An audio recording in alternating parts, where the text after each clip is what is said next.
Welcome, Innerspace Surfer. Today's episode is part of our ongoing series, Demystify the Mystical. I can't wait to introduce you to my friend Jerry Zaryczny, an amazing hypnotherapist and strategic intervention coach, and the creator of the Institute of Human Imagination. Jerry's goal is to awaken as many people as possible to the power and influence that self-talk has on each person, and how to revise it to affect the quality and caliber of life experiences in desirable ways. Born and raised in Chicago, he grew up in the Windy City during the days of movies such as Ferris Bueller's Day Off and Weird Science. After high school, he joined the U.S. Air Force and served in a 9-month deployment to Saudi Arabia during Desert Storm. After a decade and a half of life as a web developer and information architect, he found his true vocation when discovering the power of hypnosis and neuro-linguistic programming to help himself experience a fuller expansion and expression of life. That, in its skillful use and application, it could be harnessed to assist others to cultivate and release the most powerful elements in the known universe: imagination and trust in oneself to create a new and desired experience of life. In between mastering his golf swing and diving deeper into the fine art of playing sweet guitar solos, he works with clients from his office in Prescott, Arizona to help them achieve personal freedom as he learned about it from his mentor, Richard Bandler. Personal freedom means having the freedom to control your thoughts and to manifest the kinds of feelings you want in your life. That's the hustle and the main purpose of Jerry's work. Let's dive in. How are you, my friend? I'm doing great, Kammie. Thanks for hanging out with me on a Friday late afternoon. I'm sure you, like me, I'm normally really tapped out at this point in the game, but I actually have a lot of energy right now. Maybe it's because I knew I was coming on here to hang out with you. Well, it's a beautiful spring day in Prescott, and I got to tell you, I was actually looking forward to the call. A little bit of butterflies and stuff. Don't know why. I guess I'm just excited about every time I get to chat with you. It's a really very interesting experience. I got to tell you. I love our chats. So for the listeners, Jerry and I had a chat. Was that on the weekend or last week? I don't even remember. I think it was like on the weekend. We just were like, hey, let's chat about this one thing. And like 2 hours later, we were like, we're still chatting because we like to go down all the cosmic rabbit holes. Right. Yeah, which is why I was excited to bring you on the show and have a chat. So before we get into, we'll talk about hypnosis, we'll talk about hypnotherapy, we'll talk about strategic intervention coaching, which is one of your specialty areas. And so before we get into your story, just so our friends and listeners know, I actually have had several hypnotherapy sessions with Jerry, and it has been transformational. And I will say, and we can get into this later when we talk more about the thing about, hypnosis as a modality, I was definitely a skeptic. Not a skeptic in that I didn't believe that it could be transformational. I didn't understand it. I hadn't experienced it. I think it's a very experiential modality. What was the most transformational thing? What was the shift that you experienced? What would you say that was? Well, it was almost like if you think of how we are in our conscious mind, it's kind of like last week I posted this thing on Instagram that was these 3 concentric circles. And it was like everything you know, everything you don't know. And then the bigger circle, the biggest circle encompassing the other 2 circles is everything you don't know that you don't know.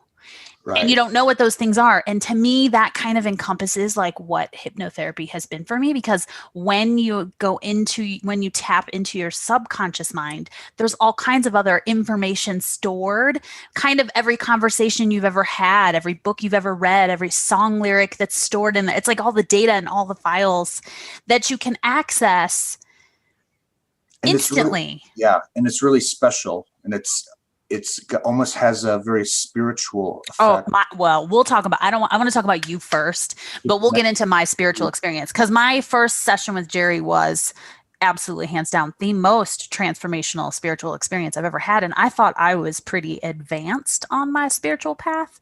So we'll talk about that later. Why don't you give us some background, some context? Where do you come from? Where'd you grow up? Kind of a little bit in your childhood, and then kind of walk us through to how you even came across hypnotherapy.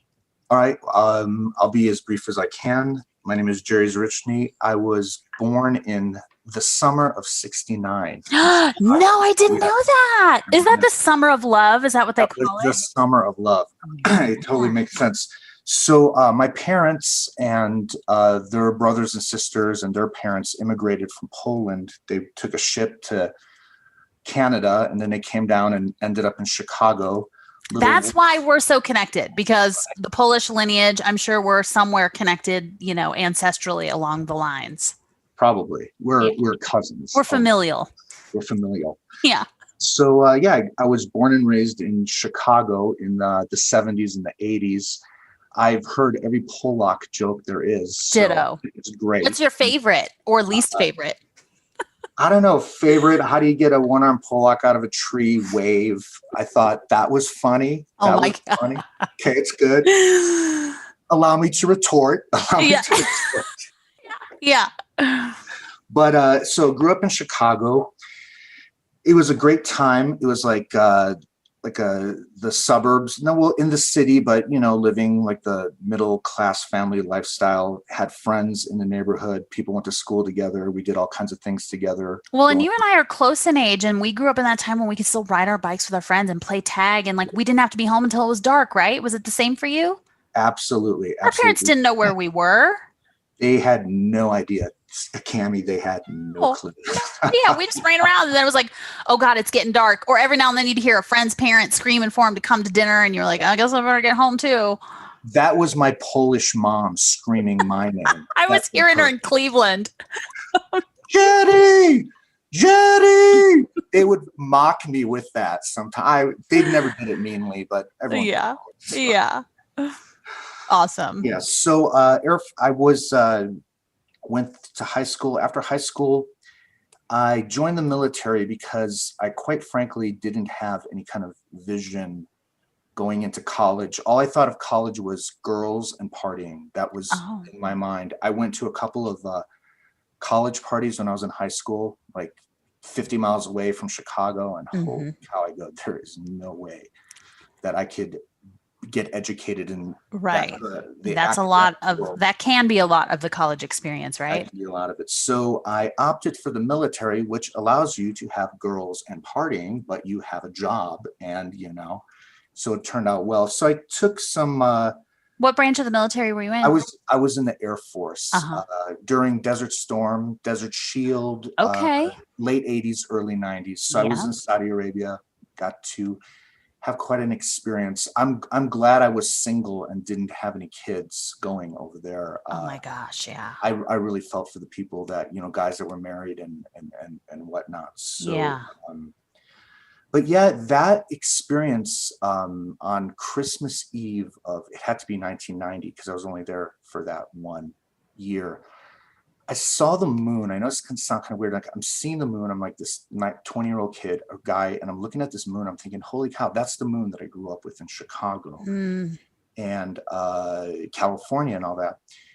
And it made me appreciate, it was like, I can't even explain. It was like, I thought my family immigrated from, socialism, from communism. They took them a long time to get to the United States.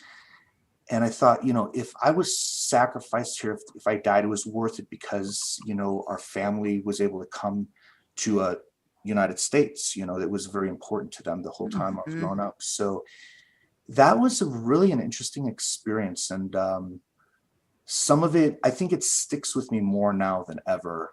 I didn't think of it for a long time, but I don't know, just being a dad and having kids and my wife and all that. So that was the military. Got out, had no idea what to do except I wanted to work inside because I was refueling the plane. I was refueling planes when I was in the Air Force. F-16s, A-10s, C-141, C-5s, a litany of different aircraft. And when it was fun, I loved it.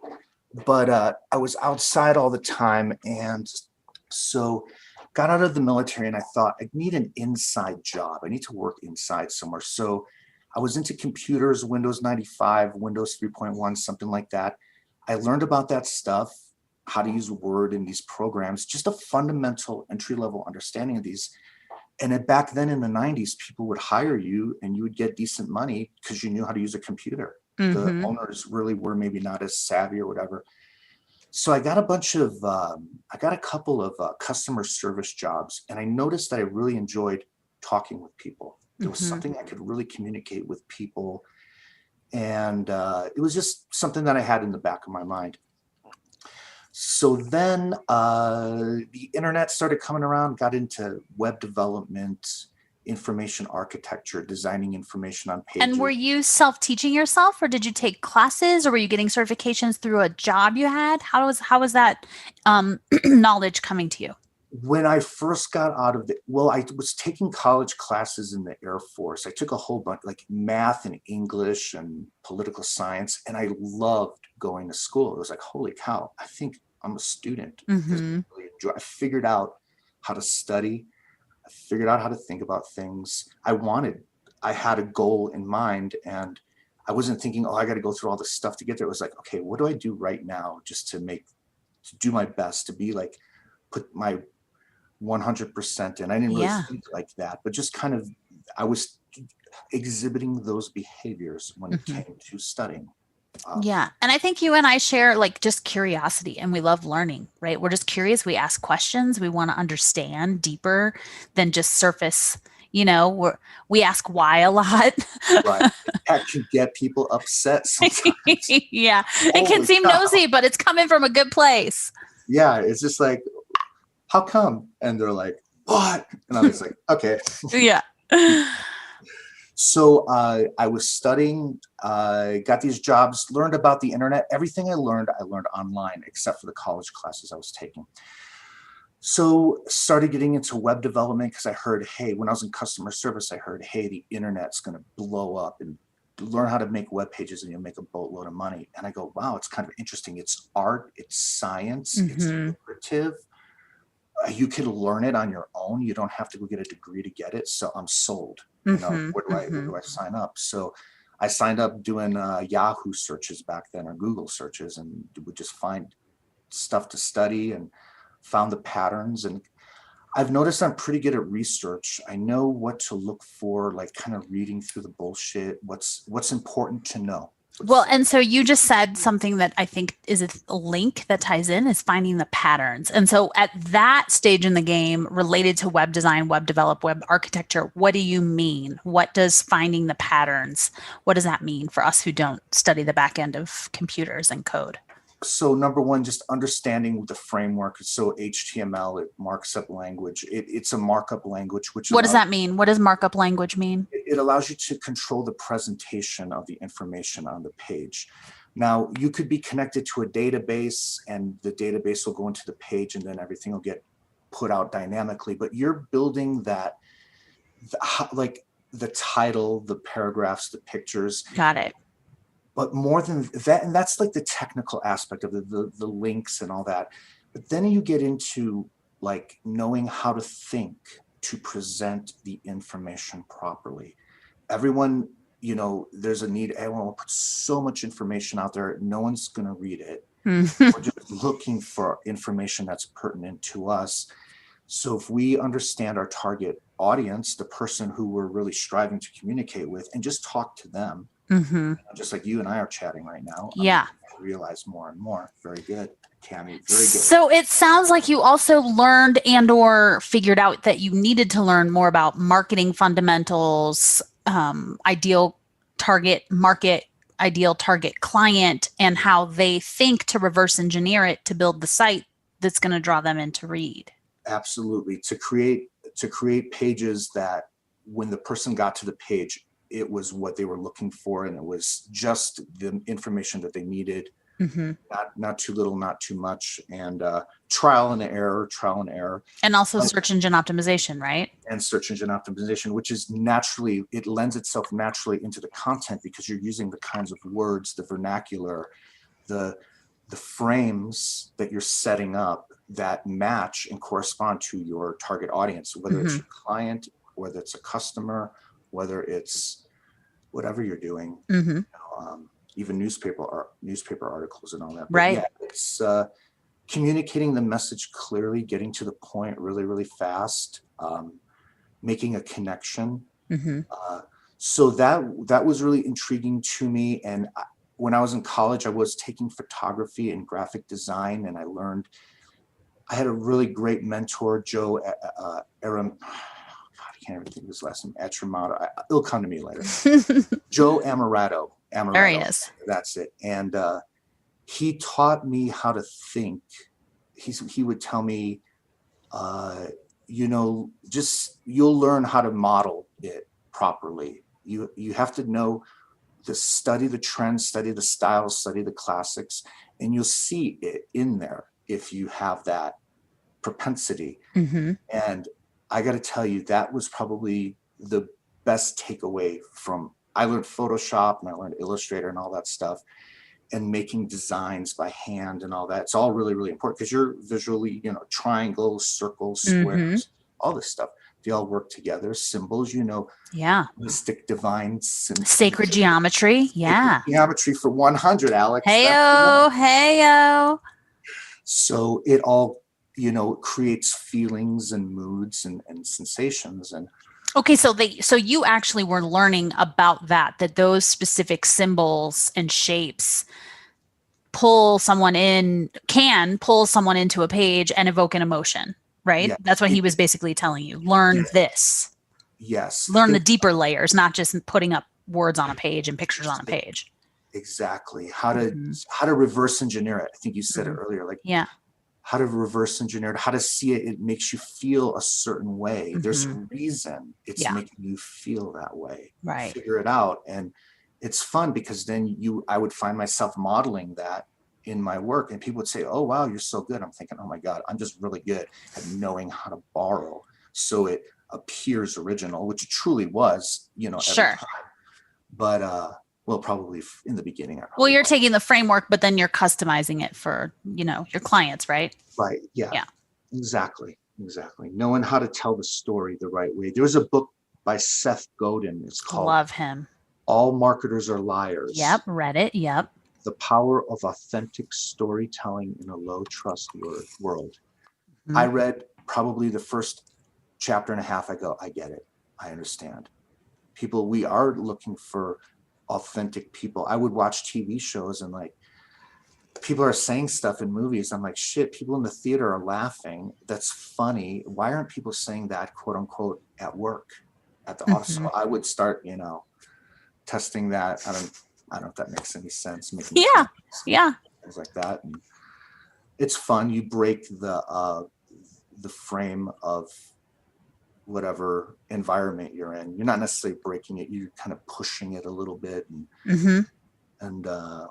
Well, so what's interesting about what you're saying with that is another layer to, so I studied broadcast journalism and psychology as an undergrad, and then went out and worked in marketing and branding. And so I learned a ton working with major luxury wine and spirit brands. I worked with Grand Marnier and Tanqueray and Hennessy and Moet and Chandon. And I got to work with those brand managers, and learn from these really amazing marketers.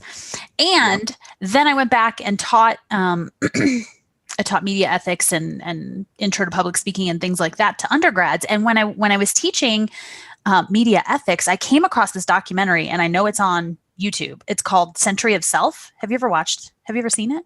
Oh, Jerry, how have we not had this conversation? Oh my God, we got to watch Century of Self. Today was that conversation. Because it was meant to happen today. So I'll link Century of Self in the show notes too. It's fascinating because exactly what you said. We think we purchase and buy things because we just like the aesthetics of it or the way it looks. No, it's all it's programming, which is what you are doing to the websites, which will tie us back to the hypno, I know. But it's fascinating because the person who is sort of noted as the granddaddy of, or the godfather of PR marketing, kind of that whole umbrella, his name is Alfred Bernays, and he's the nephew. Edward Bernays. He's the nephew. I always confuse if it's Edward or Alfred. Edward Bernays. He's the nephew of Sigmund Freud, who, that's a whole nother crazy train. Yeah. Mind explosion. And anyway, the long and the short is Bernays figured out how to get people to purchase things, and then brands and companies would go to him. So for example, the tobacco industry in the 20s and 30s, only men were supposedly, it was only okay for them to smoke cigarettes. They went to him and said, well, we could make even more money if women smoked. We got to make it cool for women to smoke. So they set this whole elaborate thing that during the Easter Day parade in New York City in Times Square, the suffragists, who were like the female fierce leaders of the time, would pull out on his cue their lighters and cigarettes. And they had the press and the media all there ready to take their pictures and then put it in, splash it all over the newspapers. And it was called Torches of Freedom.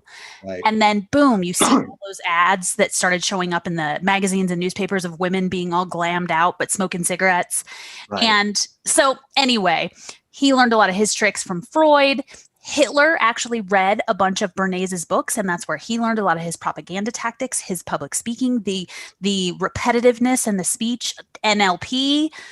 All of that kind of stuff is tied together. So it's interesting to hear that also in the back end of web design, that it's very similar patterns and triggers. Yeah, absolutely. Putting in the mood. Yeah. Ed Bernays, I know he wrote that book Propaganda before he wrote the marketing book, or advertisement, something like that. Yeah, I'm glad you mentioned that. I remember learning about that. Torches of Liberty, they were called. Oh, Torches of Liberty. And they held their cigarettes over their hands, over their heads, like they were statues of liberty. Yes, right. Liberty, yes. Yeah. Because it was, like you said, it was taboo for women to smoke. Well, so Freud told him that a cigarette was the symbol of a penis. So to empower women that's why they held them up high also, right? Like, right. I'm like, this is my symbol of that. This is my sort of masculine. It's crazy town. Isn't it? And it is. Do you want to go down one rabbit hole deeper?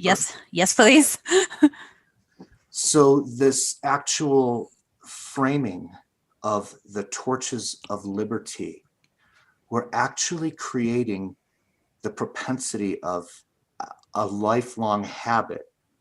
That end is not so happy for everyone. Mm-hmm. You know what I mean? Right. It's a very sneaky play. Mm-hmm.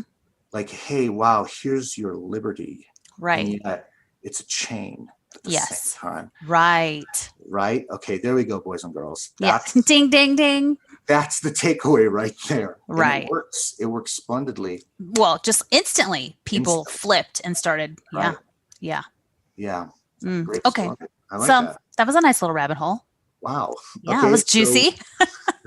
Okay. That's Kammie for you. Yeah, there we go. We just go on the ride. We just buckle up, we put our seatbelts on, and we put our hands in the air and we just go on the ride. Yes. Yeah. So I was doing the web design stuff. I was working in Burbank on the 17th floor during the .com. I got to tell you, I have a high school education plus. I learned Photoshop and a few things. Now in HTML, now I've got this job. I worked for a newspaper. I got laid off 3 weeks before our son was born, but they gave me like a $5,000 severance check and 6 months of health insurance, which thank you, Jesus. Wow. So in the meantime, this guy that I worked with, he was my supervisor. He's like, hey, I always see you working on HTML. You want a job at this company that I work for? And he was working part-time at the newspaper. I go, sign me up. It ends up being Peter Green Design. This is like some world-renowned design agency to this day. He makes the caricature playing cards for like professional sports. So like Shaq and all this, every player, like there will be the Queen of Hearts and the Ace of Spades. And he's been doing this for decades now. Massive amount of money. He draws everything by hand. He's a gifted artist. I saw a picture of him when he was younger. He looks like a Billy Corgan from Smashing Pumpkins. Oh, wow. That. Yeah. But now as an older man, he's gray hair and he doesn't look anything like Billy Corgan. But anyway, he was a great mentor of mine of learning about things. So I worked for him, and then he's like, hey, I'm going to work at this place called speedyclick.com. And you want to work there because they can pay you really good. And I'm like, holy cow, yeah. And this is Peter Green, and this is great. So next thing you know, I'm in the 17th story high-rise office complex, open bays. Just think of those movies, in the corner, sitting next to this kid named Ace Harrison. At this time, I was probably 31 and he was 17. And we would see these most gorgeous sunsets coming down over Burbank and Pasadena. I don't, looking west from Burbank, whatever the direction is. And this one day I'm sitting next to him. I go, hey, Ace. And he was corner, and I was right next to him. I go, Ace, dude. He goes, what? I go, enjoy this, brother, because this ain't lasting much longer. I go, you can feel it coming. Oh, dude. I go, there are people in their 50s who have creeped and crawled up to get the corner office on the 17th floor, and you're some 17-year-old kid, and you've got it. He looked at me and kind of goes, ha, you better believe it.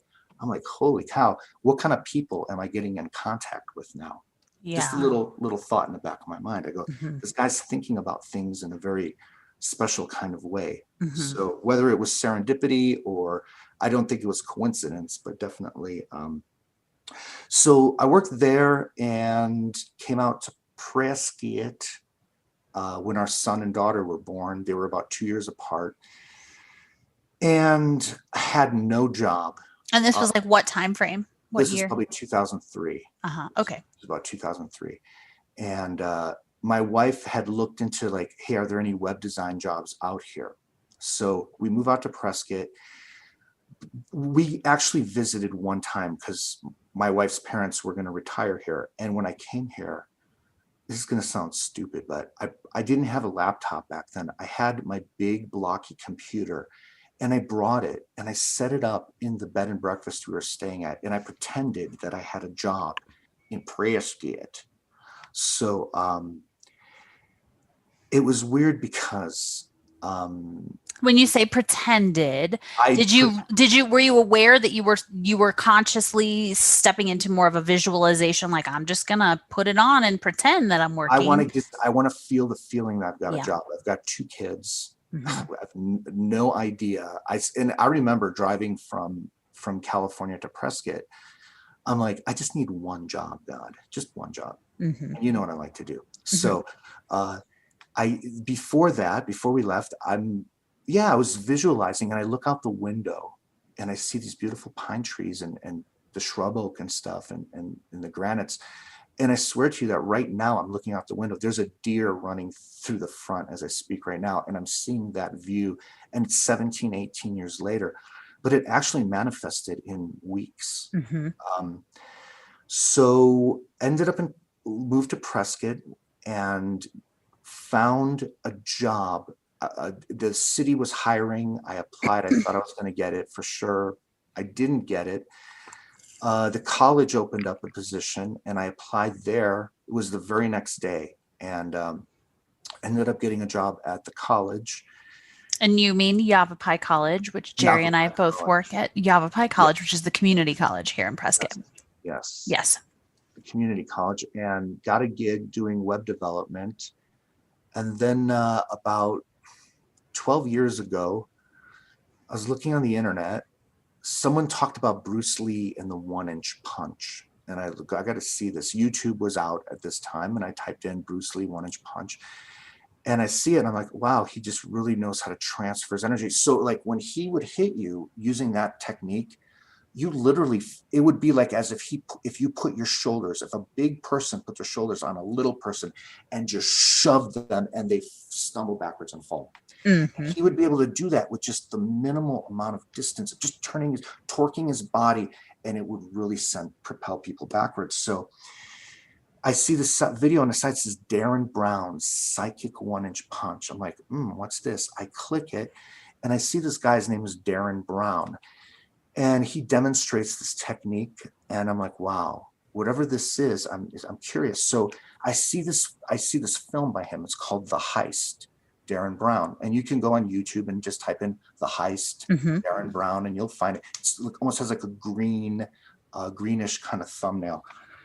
And he was this mentalist, card magician, showman, whatever you want to call him, coach. And he was super popular in Britain back then. He's very popular right now. Even in the United States, you can see stuff on Netflix. So I see this program, The Heist, and he's like saying, he goes, this is what we're going to do on the show tonight. I'm going to offer this, that I'm going to do this seminar, a weekend seminar, and I'm going to teach people my secrets so they could learn what I know how to do. And people love to see it. You know, they're watching him perform in you know, theaters and stuff, and it's very entertaining, and it blows the mind. How is he doing the stuff that he's doing? And he's saying it's all tricks, but it's almost like a, you know, holy cow. So he says, I'm going to bring 15 people in or 13 people in, and I'm going to convince 4 of them to rob an armored car. I'm never going to talk about robbing armored cars. I'm never going to make nothing, no suggestions about it whatsoever, but I will get them to do it. So I'm watching this program. I'm like, interesting. And it starts out, it's like the Wall Street of Britain. And he's a really good showman. He really knows how to, he gets your attention really quick. And I'm like, okay, I'm going to watch this. By the end of the program, 3 out of the 4 people did do and act as if they thought that was an armored car. He convinced them through suggestions, and it's brilliant how he does it, that they want to rob that armored car. They'll get away with it. And he had all these triggers that were set on the street. There was a poster that said, just do it. I think I've seen some of his stuff. Yes. A car drives by. Can you feel it? Yes. Can you feel it? And all this stuff. And I'm like, at the end of the program, I'm staring at the screen and I'm thinking, I would have been one of the 3. I go, whatever mind control. I go, I am socially engineered. I know it. I cannot explain to you how I'm being socially engineered. I have no idea how it's being done, but holy shit, what I just saw, I would have definitely probably done that. Maybe I would. I don't consider myself like robbing stuff, so I don't know if I would. Maybe I wouldn't have been the one that that he selected. That might not have resonated for you. That may not, but I would have responded to the way that these people were responding to the proper stimulus. So that very day, I said, I'm going to learn whatever this is. I want to learn this and understand it. And that brought me right into the world of hypnosis and neuro-linguistic programming and influence and persuasion. I studied all the different things. I just looked at what are all these different topics. There's people for men to feel confident around women. There's stuff for women to feel confident around men. There's stuff for just hypnosis, weight loss, limiting public speaking, all the stuff, anything and everything you can imagine. I'm like, so I want to interject and ask, you weren't interested in mind control for getting people to do silly things like rob banks and jump up and down and take their clothes off and do random silly stuff. Why was that so powerful though in that? And then what did that inspire your thinking of, like, what I could do if I knew how to do these things? I was looking at it from the perspective of the way that we're being affected by advertisements, the way that we're being affected in language. I had grown up, I mean, for 10 years, my dad's very Catholic. So he had all these books about Catholic mysticism, and I digested this stuff like a decade. It wasn't really stuff that normie Catholics read. It was just, right. And because I had this fascination, you know, I remember when I was in the military, I remember wanting to know God. I don't know how to explain it any other way. You know, just had I remember I got on my knees at my bunk in the dorm room, and I remember I go, if you're real, I want to believe in you. What's the deal? And the long and short of it, I've discovered through my own understanding, it's within us. I don't know how to explain it any other way. If you hear these words and you understand it, you know it's within you. Yes. And there's nobody can explain it to you. You have the understanding of you have the realization, right, whatever. It could be decades of awful experiences, traumatic experiences, all kinds of stuff. Doesn't matter what. But ultimately, I came to the conclusion, just like all these people I was studying, and that's the thing, Kammie. Like, I would study like religious, not too much religious, like different religions, maybe Buddhism. I was kind of interested in that a little bit. Christian, I don't like people are arguing, I'm this, you're going to go to hell. That I'm not interested in, because that's not really. Neither am I. Right. Yeah, it's something. We're on the same. Yeah. And I went to Catholic school and had some of those same things, right? Where it was like, I wasn't feeling that connection. I wasn't feeling that relationship. I was like, all of these things seem outside of me, and there's all these rules, and it just didn't make sense to me. And I was always asking questions, and they would just be like, stop asking these questions and just accept this. And I didn't have a heartfelt connection to Christ or God or Mary or the saints. It just didn't make sense to me. Absolutely. So, I'm studying this stuff, hypnosis, NLP, spiritual readings. My mind is just, because belief, the power of belief. Mm-hmm. And I'm thinking, wow, I felt like I had my own things that I could take care of. I don't want to get pilled up. Mm-hmm. I don't. It's just like that. It's fine for a short period of time, but long term, it's not a great strategy for sleeping or being anxious or upset. It's an upsetness. That's all it is. Resolve the upsetness. The pills, like my Uncle Roy would say, when do you take an aspirin, Jerry? He says, when you have a headache. You don't take one when you don't have a headache. Mm-hmm. So he would say things like that to me. I knew him when I was about 25, 26. I met him.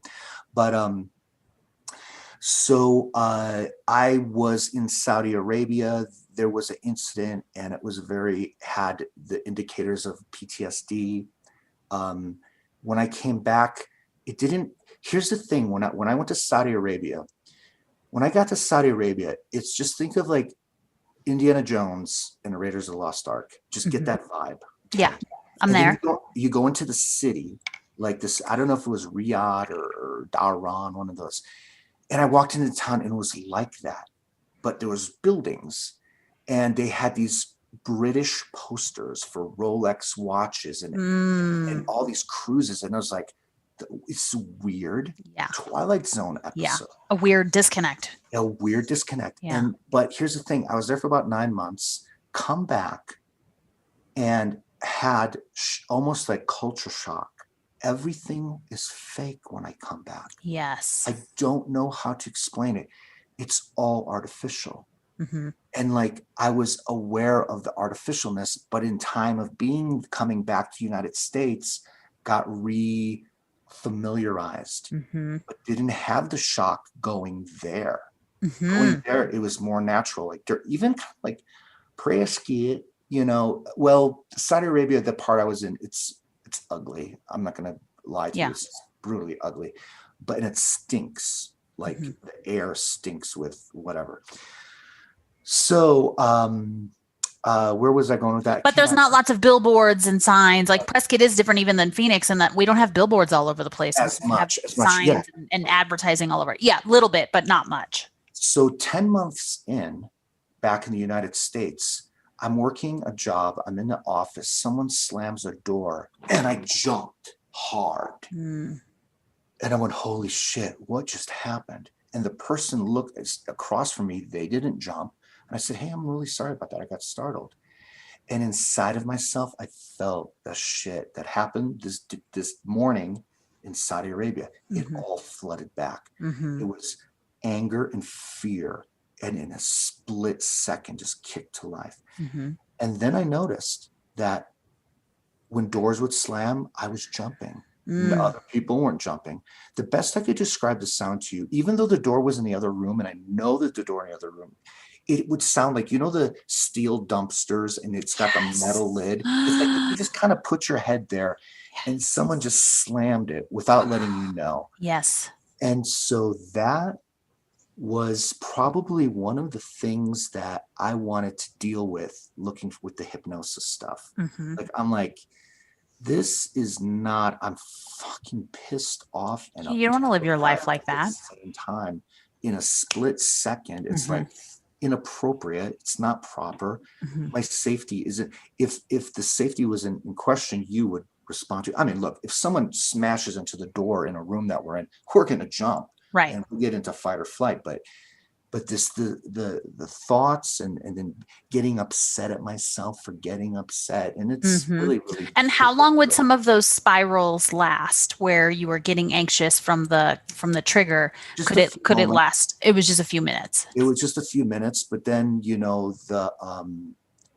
I got to tell you about my Uncle Roy, because the hypnosis, learning about seeing Darren Brown and my Uncle Roy kind of both tune in together really well. I'll be really, really brief. I'm 25 years old. I meet my Uncle Roy for the first time, and I'm hearing this man speak. He's probably in his 70s, 75. And he's got this beautiful white curly hair. He's Jewish, and I'm not Jewish, but he's Jewish, and he's my uncle. I don't know.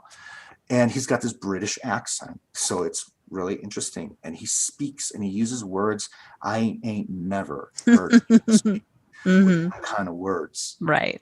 And he's talking about love and consciousness and these other things, resentment and anger. And he teaches me this. And he says to me, I'm listening to him talk this one day. And I said, Uncle Roy, I want to learn the truth. Because remember, 7 years before, I was saying this prayer, God, please let me understand, whatever. So here's Uncle Roy. And I'm like, Uncle Roy, I want to learn the truth. He goes, oh, Jerry, you want to learn the truth, huh? I said, yes, Uncle Roy. And I am like chomping at the bit. I'm like, he is going to tell me. He knows. He goes, the first truth you're going to learn, Jerry, is the ugly truth about yourself. Shadow work. Do not do not resent, do not resist what you see, and it will fall away instantly, because you will be witnessing yourself through divine eyes. I think he said through the eyes of the Holy Spirit. And when he said that to me, time stopped. It literally, I went into a coma. It's super trance. Yeah, he just dropped some cosmic wisdom right on your lap. And I know he knew. He's sure. Yeah. I am like eyes open, and in my mind, I'm seeing all these things coming up in my mind. Like what? I'm testing to see if what he said is true, but instantaneously. And things coming up, habits that I had that fell away. And I go, yeah, that used to bother me. And I stopped being bothered by it, and it's no longer a problem. All these different things. Oh yeah, I don't think about that anymore. I'm done with that. And then a couple things came up, and I go, wow, he's right. I resent these things. The problem is I'm upset at it. It doesn't matter if it's you or me. It's the situation. It's in some way upsetting.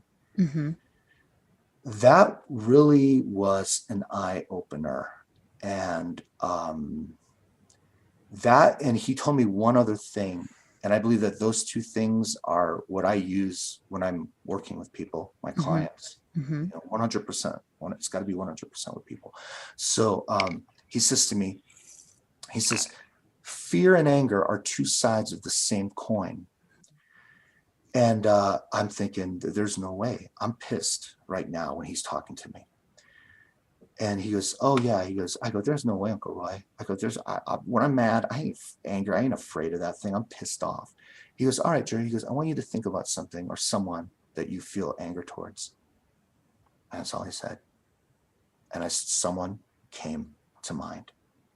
And as I'm thinking about this person, I'm getting pissed off. And I ask myself the question, am I afraid about this person in some way?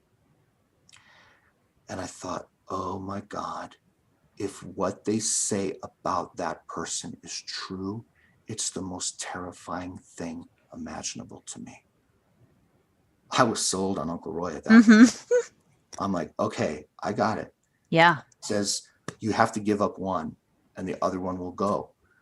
And I find for myself is to give up the upsetness. It comes a little quicker to not, like, someone makes a mistake, not asshole, idiot, stupid F, whatever. Whatever. You can say that stuff. You can say whatever you want. It's all good. Say whatever, yeah. And it's like catching that, because he said you can't get angry about anything anymore and you'll be fine. I'm like, good luck with that. Yeah, exactly. Yeah.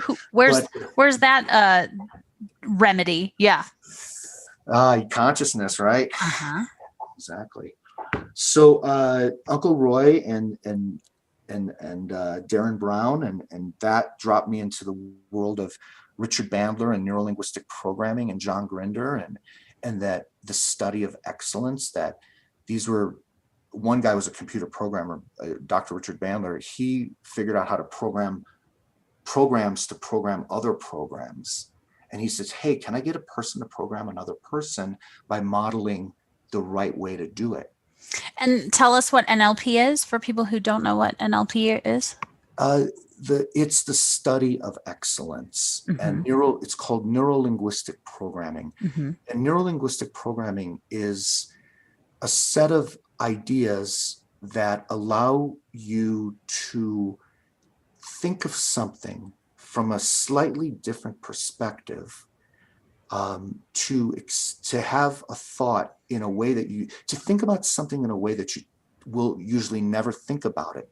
And in thinking about it in that different way and seeing it from that perspective allows you to adjust your thought about it such a way that you change how you feel about it. So what's a simple example of something that you can flip with using NLP technique? So let's say when I meet a client and say the client wants to come in because they want to stop smoking. Okay. They have it. Let's just say, let's rewind. Let's say they have a habit. They no longer want to have the behavior of the habit. Okay. So you come in, we sit down and, get to know you. First question is going to be, what do you want? What do you need?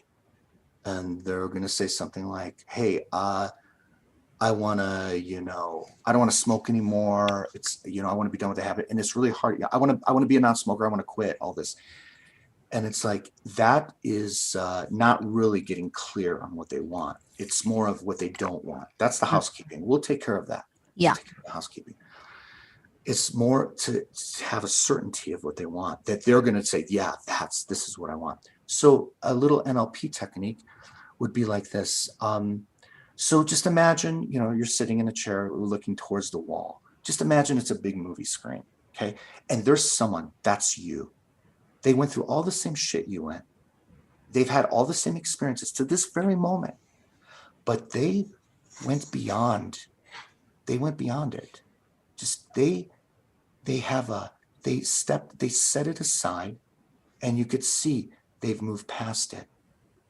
And you could see that expression on their face, this feeling that they're feeling. It's just like relief, Sometimes a client says it, whatever, they'll say a word. We'll use the word relief for the moment. And now, what would it feel like to be inside of that person's body is inside of you right now, and you're breathing in this feeling right now, that you can feel it. Maybe you feel it in your hands, in your feet, your shoulders, in your body, whatever. So this is a little sneaky little NLP technique of, there's a lot of words, they call it mapping across pattern.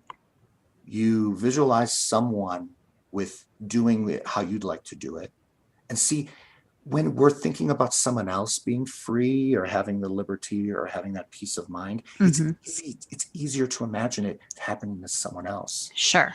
Okay, perfect. So we dissociate, we do little stepping. We're looking at it like an observer and see, we're just talking. Just imagine there's a movie screen. See, there's no setup. That's the setup. Everyone's seen a movie screen, right? So you automatically remember one. You can't help it. So there's this person, and he or she, they've got it. They got it. It's done. It's done. So you know what it's like to be done with something, and your hands they've got that feeling. And then, what would it feel like that you're inside of their body is inside of you now? You're inside of their body. You can feel it in your own body. Now, this is a little push that can be used to get the person into the mood of what it feels like for it to be true now.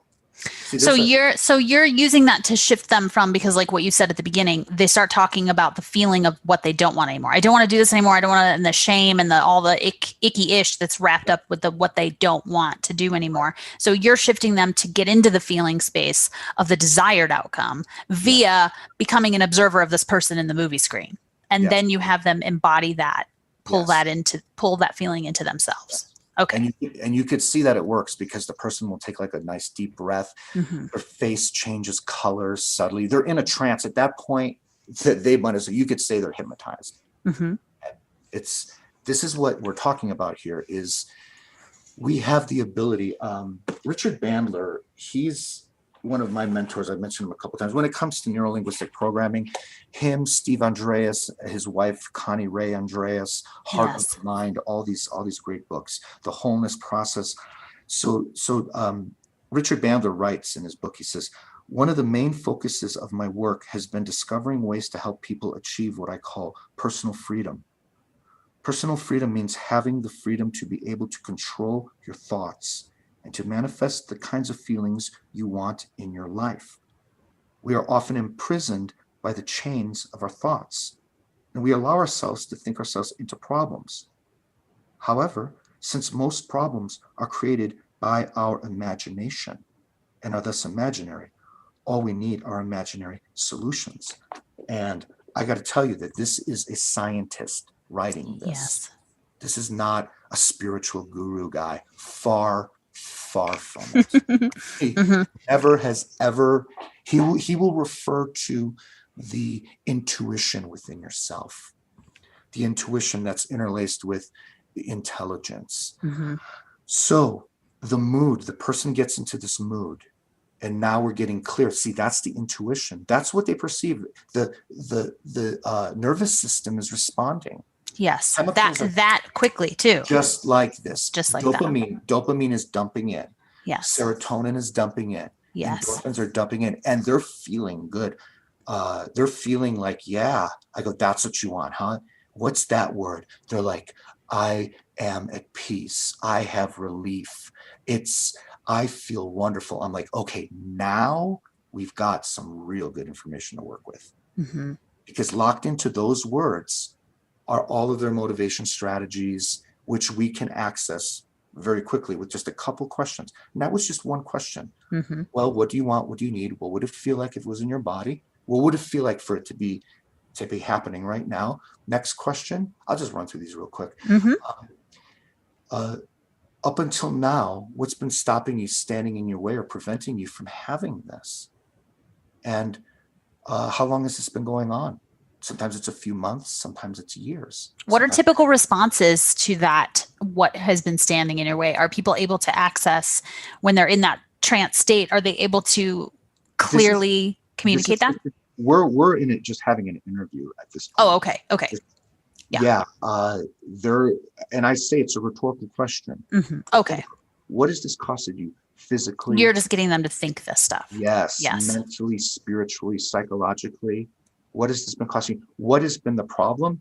The answer that is paramount to their success. I've been getting pissed off when I think about it. I've been letting it upset me. I've been getting angry. I've been letting it fuck with me. Yeah, that person, they're already like 90% across the finish line. Now the stuff that we're going to do, we're going to clean. We're going to do some house cleaning. I don't know the content. I don't need to know the content. That's the beauty with NLP. So now we're getting leverage, and we're using the person's own imagination. Yes. And their own words, right? You're able to use their own words as you're just flipping the script, essentially. Absolutely. And I will use those words. Yes. Oh my gosh. When they hear those words coming back to them later, they're like, hallelujah. Those are the words like heaven, like angels are singing the words. Yeah. Well, because it came from them. They're the source. Yeah. They are the source. Yes. Absolutely.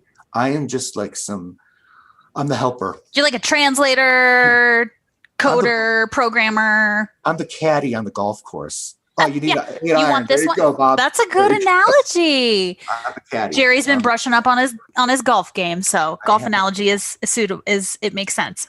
Yeah, I started about a year ago, and I'm actually playing very well. I psyched myself out, my buddy wanted me to play golf, and one of his golf buddies died, and another one was just a total asshole. They just got into argument. He wouldn't stop talking about politics. Oh, no. Golf course. Thank you. Yeah. This is the golf course. This is sacred. Sacred. Land. Yes. We don't go there. We don't go anywhere. We don't go to work. We don't. We might chat about a thing or two, getting to know you. Yeah. You're in another dimension. We're in a totally different, another dimension. Yes. Absolutely. For sure. So I told myself that I wanted to find a word that represented something that was good about golf. So I looked on a golf dictionary, and it came up A-game golfer. And it said A-game golfer means the person that goes out and plays their best game of golf every time. So I told myself, I am an A-game golfer. And then like probably the next day, I go, you need to do like a little trance on yourself. So I lay down on my couch and I closed my eyes and I told myself, what would I picture if I was a successful golfer? And all of a sudden, this is how long it took, and this is how long it usually takes, just a few seconds, is I'm standing on a golf green. There's a red flag. There's some guy wearing like golf athletic clothing. And I'm reaching over to get the ball out of the hole. And he, great shot, Jerry. Great shot, Jerry. And I felt really good. And I could see the grass was really green and the sky was really blue. And I saw the red flag. That was about a year ago. About 2 weeks ago, I went golfing, and I putt, and I'm reaching over, and I'm taking the ball out, and the guy says, great shot, Jerry. I looked up, and the flag was blue. And then I looked at the guy talking, and his shirt was red, like the red flag, but his shirt was red. And I thought, wow, I psyched myself out for just a few seconds. I just bit it hook, line, and sinker. I just got the feeling. I got into the mood for a few seconds. I've put thousands of hours of practice this year into it, but it was worth every second. Yeah. It's not hard. Right. Shit, I would have to like stop. I would tell myself, you have to stop. I'm not good yet. I have to keep going right now. Tomorrow. Okay. Yes. And then 2-3 times a day. Now I've got it down to maybe, I like to practice maybe 30 minutes a day, just different clubs, mastering the swing. It's like anything. It's like, go ahead. Well, so what I love about the golf analogy too, is you're visualizing the desired outcome. You're getting into the feeling that you want to feel as the player you want to be. And you're still showing up on the daily or a couple times a week or whatever it is, right? And taking the action to step into the future desired result. It's not like you woke up the next day and you saw the red flag and the dude said, great shot. It took a little time, right? But you kept showing up, getting your mind right, and your body, right? And the muscle memory and becoming the golfer you wanted to become. And it's an effortless effort. Yes. It's an effortless, I'm working my ass off. Don't get me wrong. Yeah. But because you tuned into the energy of, we'll say future Jerry, but really it's another dimensional, another version of you. I'm not at the red flag yet. I got to get to the red flag. You're almost there though. You're tuning into that frequency and you're stepping into it every single time you get on the greens. Yeah. Yes. But now I'm arriving at the red flag more and more often, more and more frequently.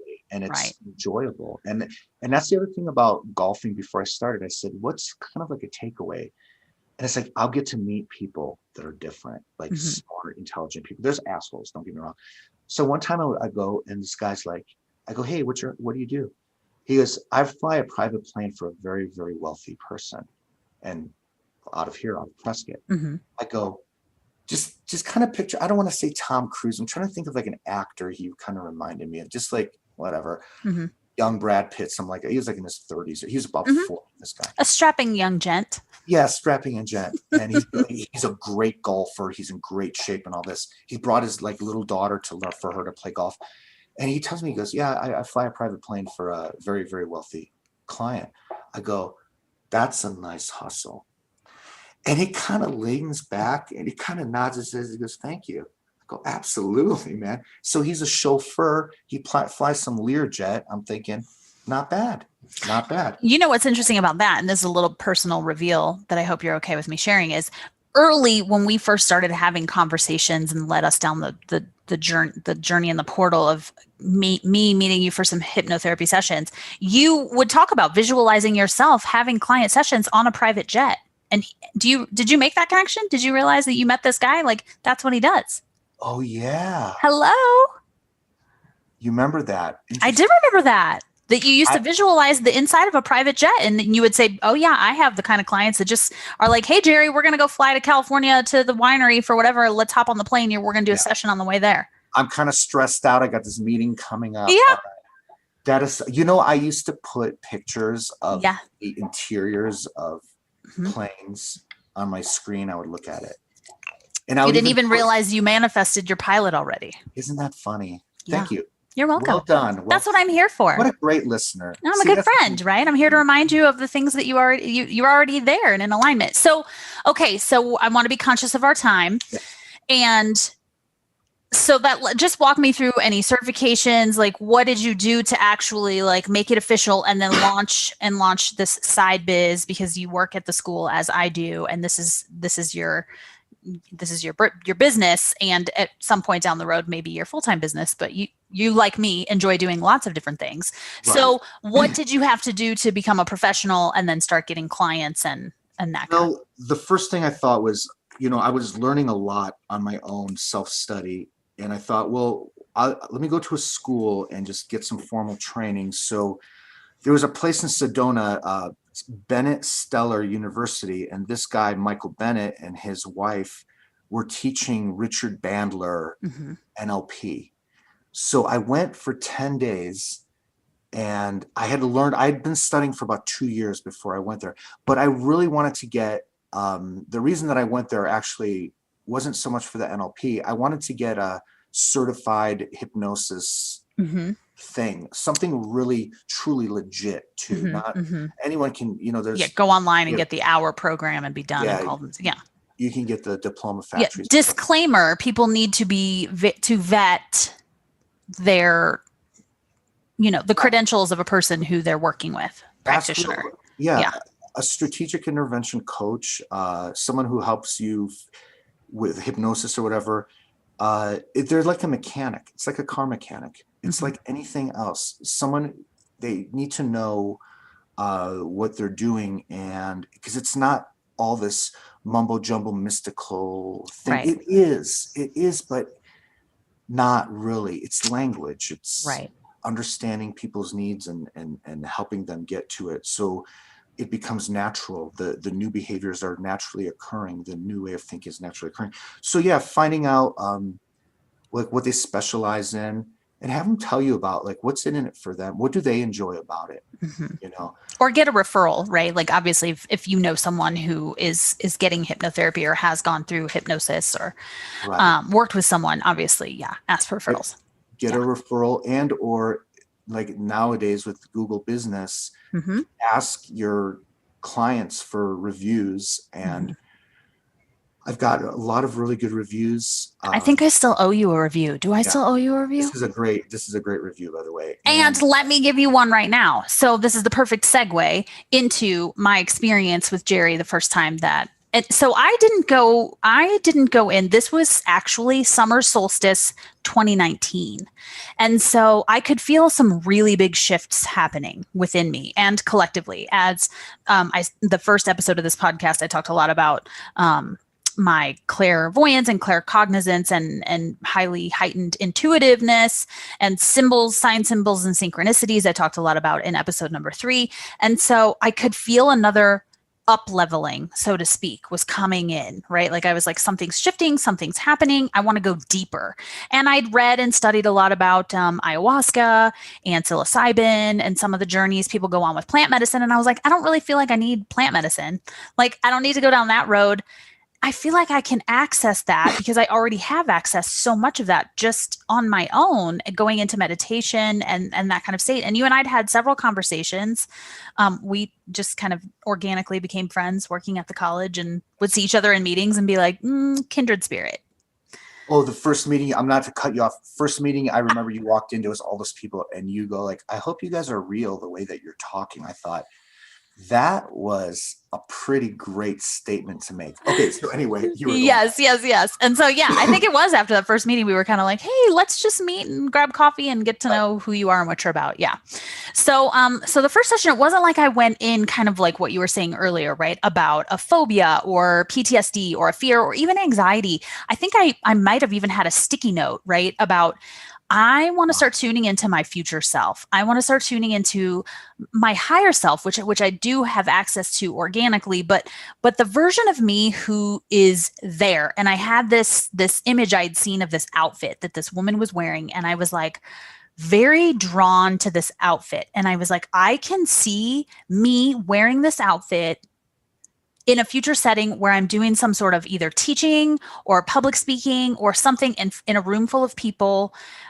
And it just spoke to me. It was sort of that like next level or a couple of levels up from where I felt like I was. And I was like, I want to access this version of me. And we went in, and you took me into the trance state, which I think I go into really quickly, right? Yeah. Absolutely. You could probably put me under right now, but we won't go there. Night. But there is a part of that exercise, and I'd been through a different kind of hypnotherapy session at another point where it's like you go and you bounce. What do? You bounce on the clouds. You fall through the clouds, something with clouds. Yeah, I remember that, falling through the clouds. Right? And I get so visual anyway, and it was like I just instantly was like in the clouds, up through the clouds, into outer space. It was like I catapulted, like I jumped on a trampoline and just boing. I was in the cosmos, and I could feel the energy. I could feel source energy. I could feel the energy of all that is. And there's a woman who did a TED Talk, and she wrote a book. Her name is Dr. Jill Bolte Taylor, and she actually had a stroke. She wrote a book called A Stroke of Insight. She's been on Oprah. I think it's like probably at least 10 to 15 years old at this point. But the way she described her experience when she was able to stay conscious during her stroke, and the left half of her brain and the right half of her brain kind of separated out. And she talked about connecting to the cosmos. She felt the energy of everything. She could see, she was still like looking around her home when she was having the stroke. She was like in her bathroom, and her arm fell against the wall, and she kind of could see the pixelization of her arms. Like it was almost like an acid trip. And that's sort of what it felt like. Yep. For me in that session. I was way far out. I think I got really emotional afterwards. Like I just felt so much joy and love and like every good positive emotion you could feel.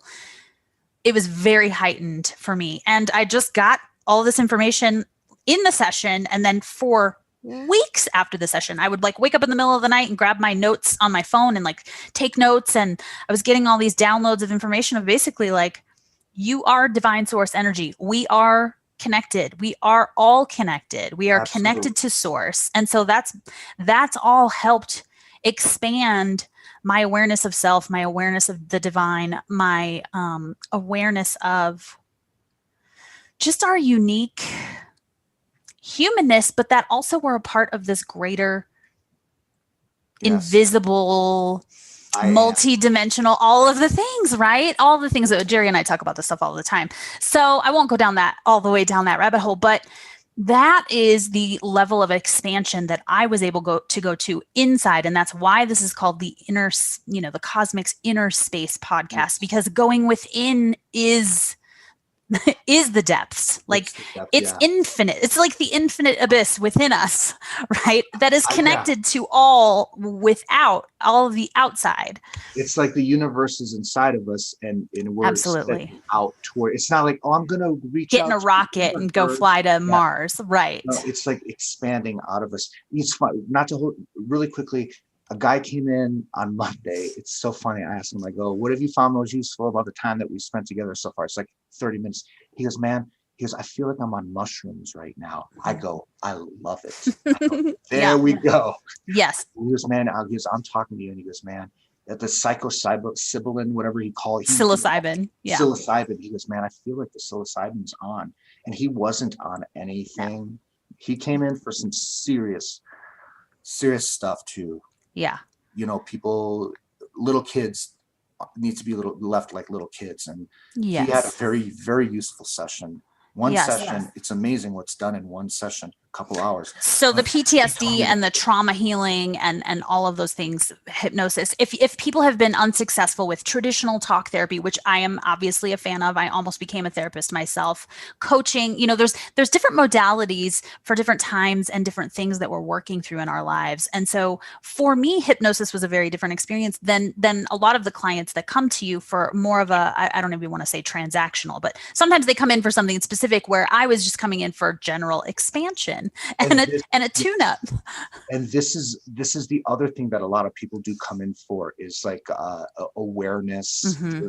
They've been, hey, I used to meditate, I can't meditate anymore. Mm-hmm. Perfect. Come Access. on down. Yeah. Hey, I used to have this close relationship and I feel separated, spiritually. Perfect. The Kool-Aid ain't no Kool-Aid coming from me for what to believe and what you want to believe. Right. Just opening your faith and trusting within yourself and God and love and Jesus Christ, whatever your worship is, whatever your belief is, faith within ourselves. I like to be useful like that too. And a lot of times people who do have trauma stuff, this is actually exactly, they just bounce right into this land of it's a higher frequency. It's a higher quality. Thought. So it's almost like it's not like so many hours. I know. So I want to shift to do that to get into the other final kind of thing. We'll put it. No, sorry. We could talk for hours.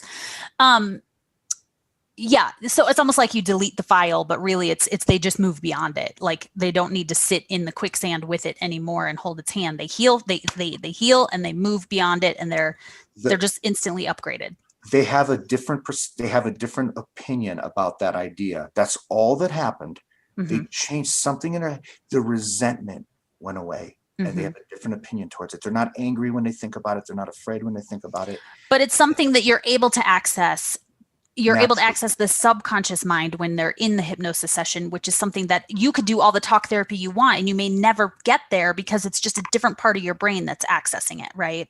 And they're not asking the right questions, maybe to get there, right? Because it's questions that you're asking. So with that all being said, this does bring us to since this is going to be airing in February, which I'm considering self-love month, but we have Valentine's Day, which is a very love-oriented kind of commercialized holiday.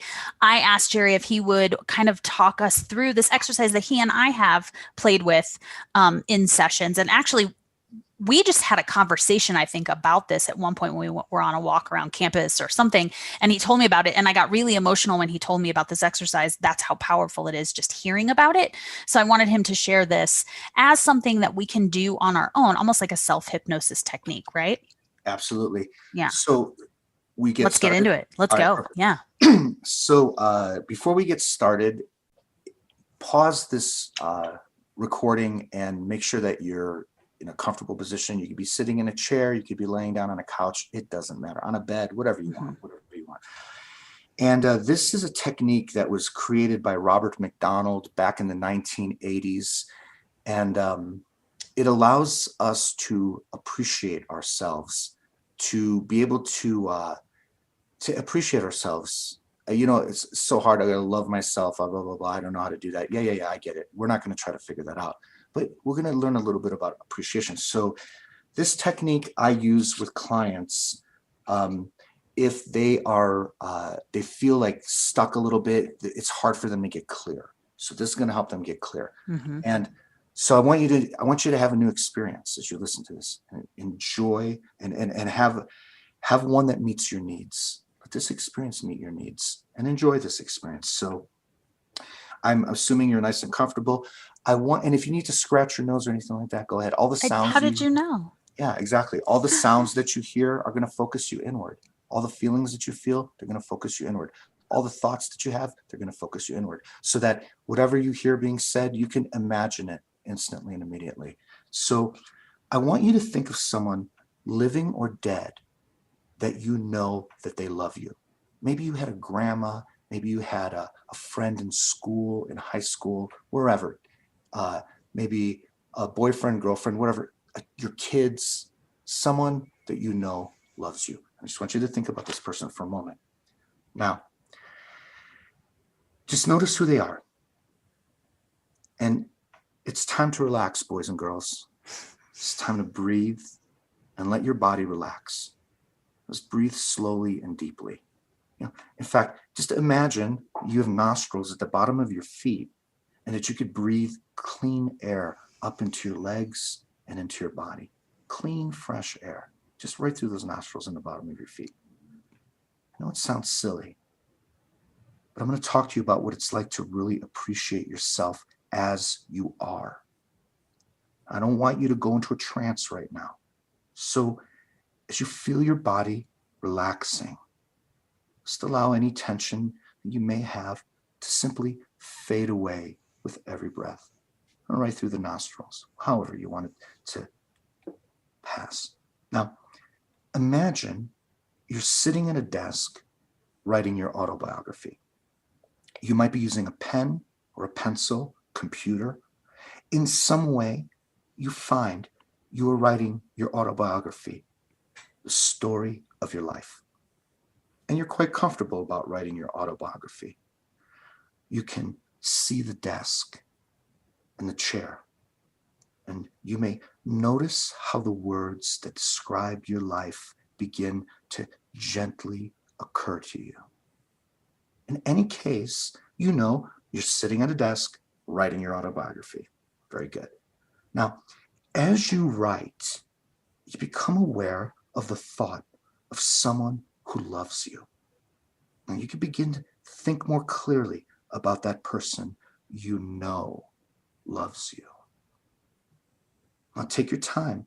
Notice that person. So, as you sit there writing, you can notice that across the room in your imagination, there's someone standing on the other side of a glass door. It is the person that you know loves you.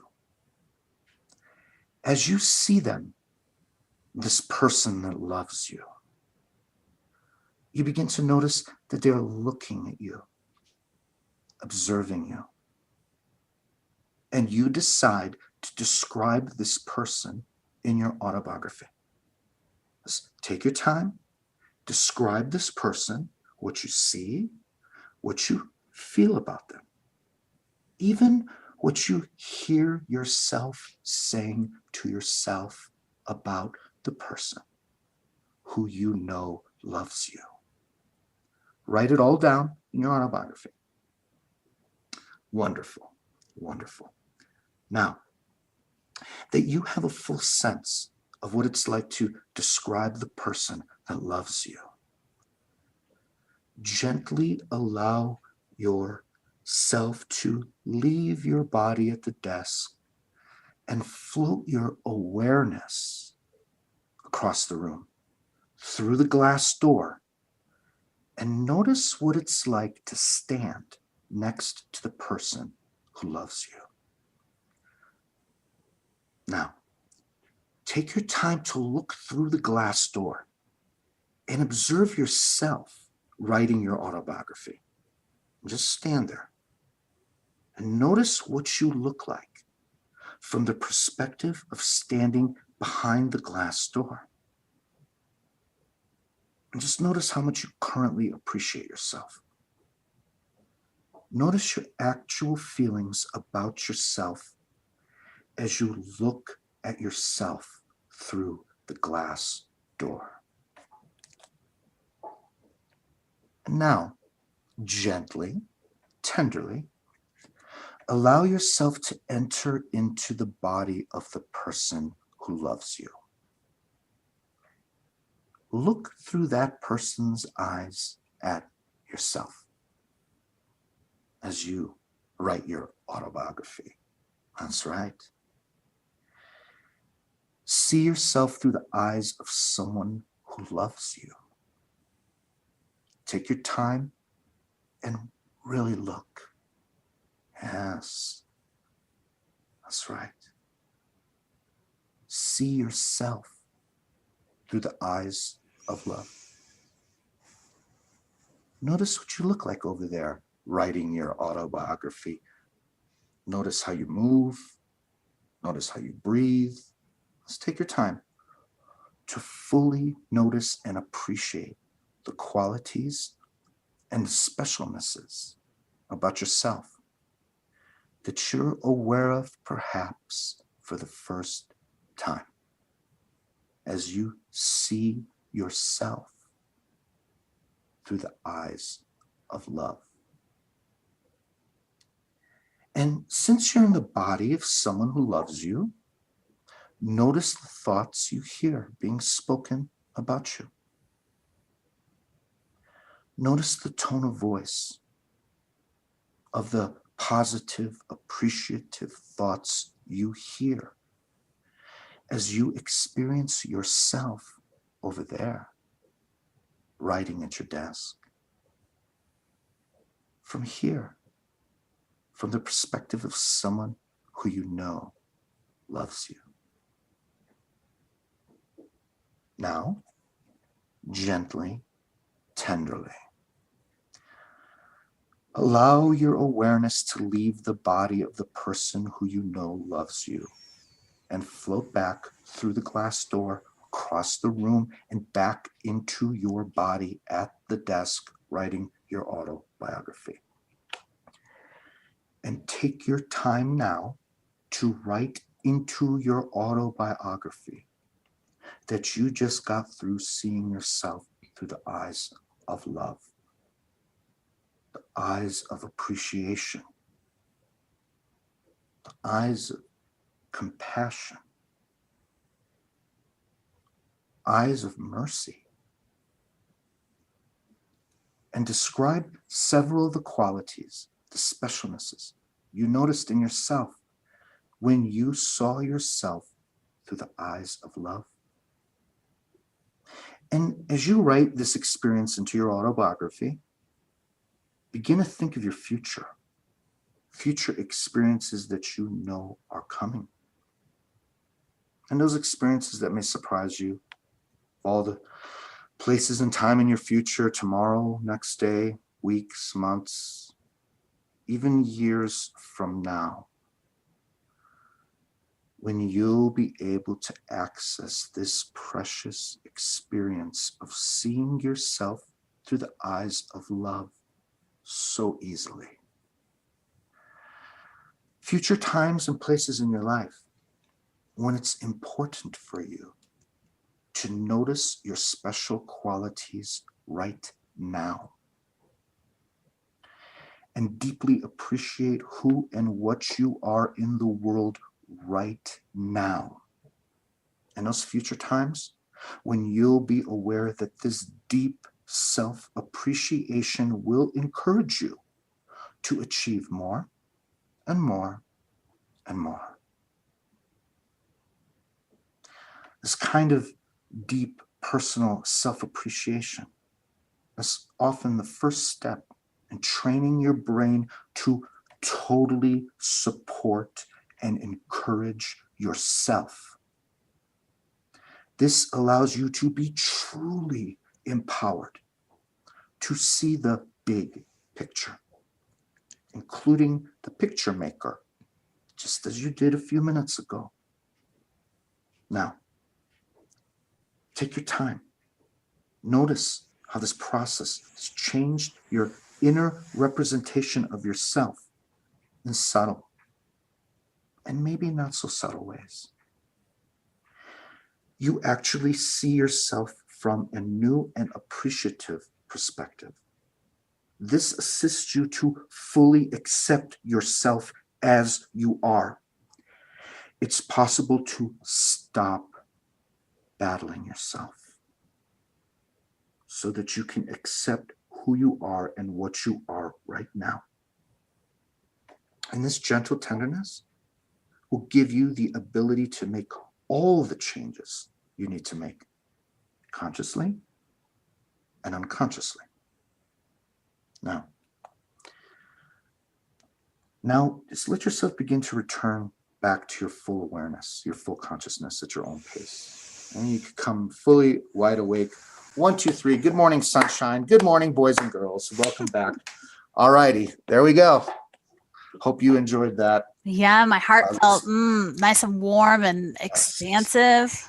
That is the beauty. That is NLP. That's the use of language. We can affect our opinion of ourselves, see how we can see something from a slightly different perspective in our own, only in our imagination.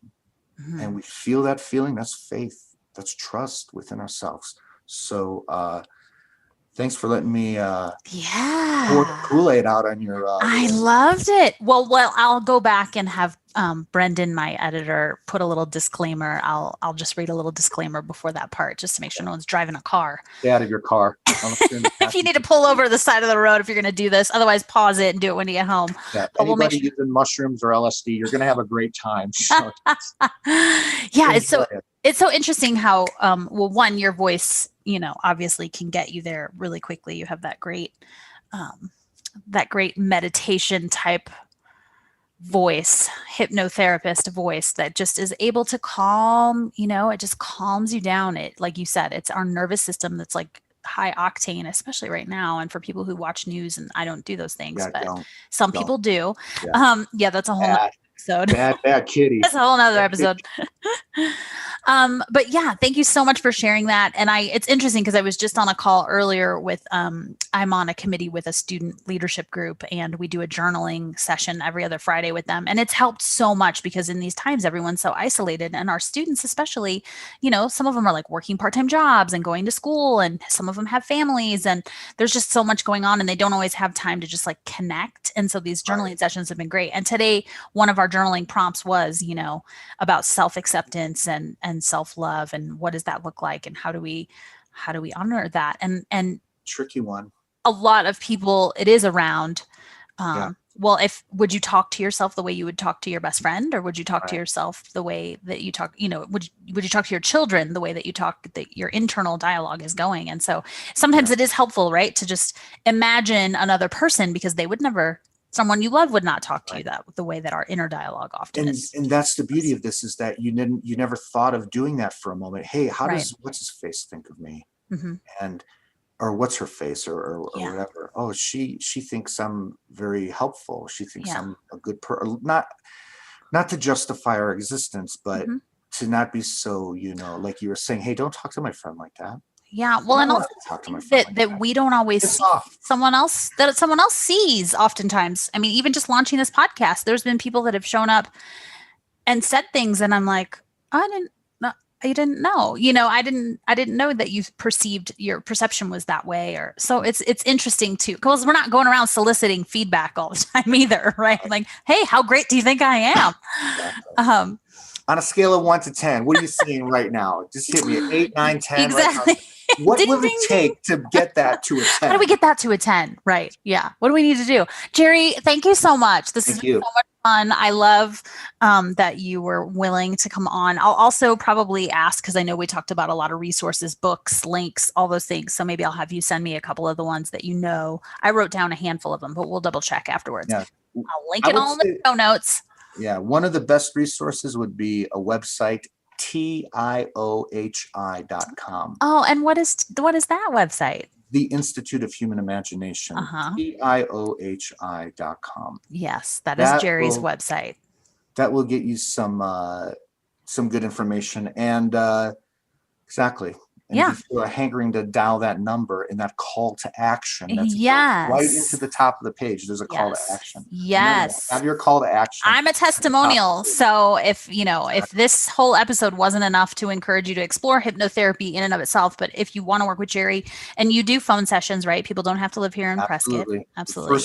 The first interaction is always on the phone. It has to be a right connection. This isn't for everybody. This is for people who are like, I know that I'm responsible for this in some way. Just let's take care of it. Okay, cool. It's going to be enjoyable. It's not going to be painful. Let's get into it. I love it. Thank you, Kammie. Thank you so much. I'll link all the deets up in the show notes, and I know, Jerry, I'll be talking to you real soon. Absolutely. Thank you. I really feel honored. You've come a long way, baby, is what Edward or Andy or whatever the face Bernays would say. Bernays, right? Come a long way. Yes. I know. I love that you've been along with me on this journey. So it's been so great. It's been enjoyable. Thank you very much. Thank you. Woo! Are you feeling the love? What a jam-packed and juicy episode. I'm beyond grateful to my friend Jerry Zaryczny for bringing his hypno-linguistic magic and wizardry to the podcast today. I hope you were inspired by Jerry's story, knowledge, and insights, and that you're courageous enough to really dive deep into the exercise he shared at the end, looking through the eyes of love. If you want to learn more about hypnotherapy or are curious to work with Jerry, please find him at his online home base, the Institute of Human Imagination, or TIOHI.com. Thank you so much for sharing your time and space with me today and for tuning in. If you enjoyed this episode of the Cosmix Innerspace podcast, please leave a review on Apple Podcasts or share this episode with a friend. I'd love to stay connected with you. On Instagram, you can find me at KammieK.com. That's KammieK.com, where I share a lot more Cosmix goodness on Insta stories. And I'm at KammieK.com on Facebook. And of course, we can always stay connected via the Cosmix Innerspace Mothership over on the blog at KammieK.com. Okay, until next time, friend, I'm sending you stardust